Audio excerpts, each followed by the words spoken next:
আমার মেহেদির কালার আসতে না আসতেই গ্লাভস পরে আমি চলে গেছিলাম কিচেনে রান্না করতে আমার রিসেপশনের গেস্টদের জন্য থাই প্রন কারি।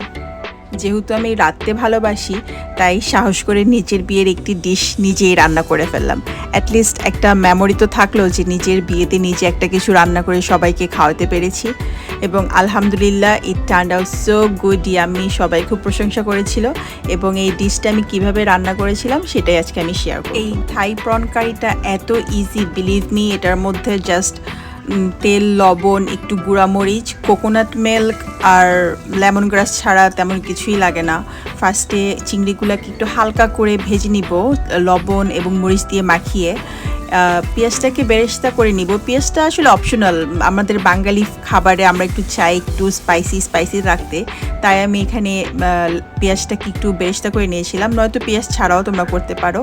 তো যাই হোক, পেঁয়াজটাকে একটু বেরেস্তা করে ওটার মধ্যে আমি কোকোনাট মিল্ক দিয়ে দিয়েছি, লেমন গ্রাস এবং চিনি এবং চিলি ফ্লেকও দিতে পারো, বা বাসায় শুকনো মরিচ কাঁচামরিচ মিক্স করে দিতে পারো।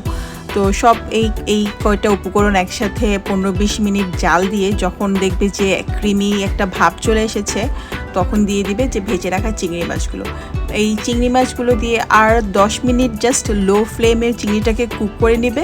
যখনই দেখবে যে চিংড়ি আর গ্রেভি সেম লেভেলে চলে এসেছে, জাল বন্ধ করে দিবে, কারণ ঠান্ডা হয়ে গেলে এটা একেবারে পারফেক্টলি ডান।